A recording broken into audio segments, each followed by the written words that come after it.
Aloha and welcome to What's Up at the Capitol. What's happening, Gene? You're in the last days of the session, 2017. Well, a lot of things are going on, of which, as Senator Solon used to say, hold on to your wallet until we get out of here. The big issue is the rail issue. We have just passed $1 billion tax increase on a voice vote.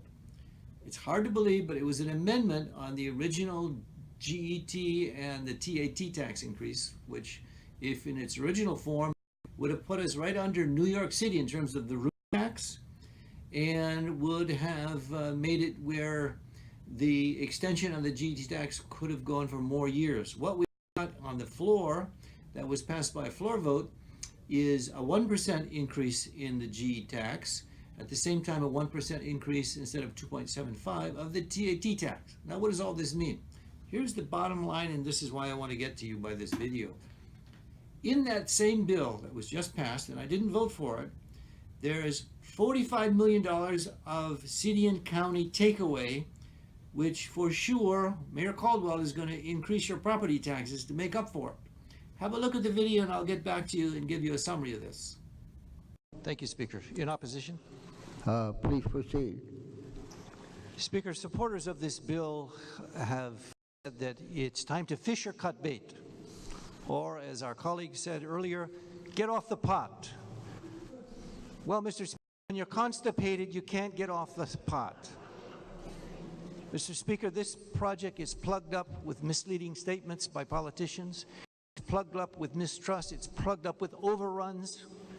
It's impossible to make a rational decision, Mr. Speaker, on this. In fact, the only rational decision was one that we weren't going to hear, and that was putting the grade level option for Middle Street to Alamo. Mr. Speaker, for the people on my district and the people who have heard time and again that we're going to work this thing out, and what we've just heard from the Chair of Finance, if there's any indication of what the past is as a harbinger for the future of this project, we are still in deep doo-doo, Mr. Speaker. Thank you.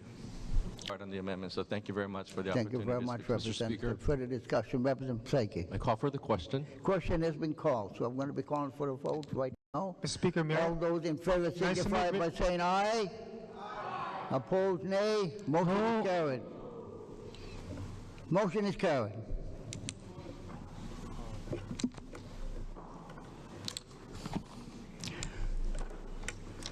Okay, members. Point of information, Mr. Speaker. How can we have a voice vote on $1 billion proposition? Give a recess, like please, Mr. Speaker.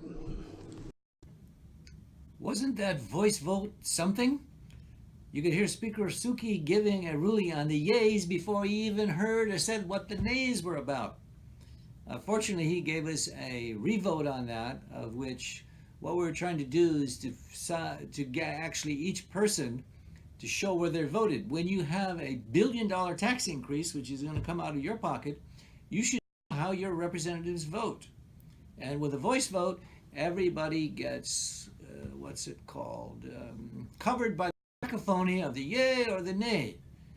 And that's unfair, it's not transparent, but I would suggest that all of you look at those votes that were in the historical way against the rail versus those that were for the rail. What we've got here is a system that can go awry, can be cut in different ways.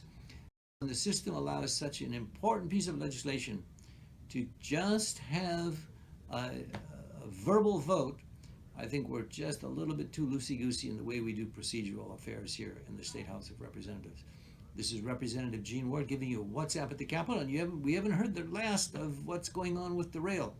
The Senate has not passed this amendment that we've passed, and it's going to come back on Thursday in a few days, and I'll give you an update about what's up at the Capitol. Thank you and aloha. I wanted you to know, I'll keep you posted on what's up at the Capitol. This is Representative Gene Ward saying thank you and aloha.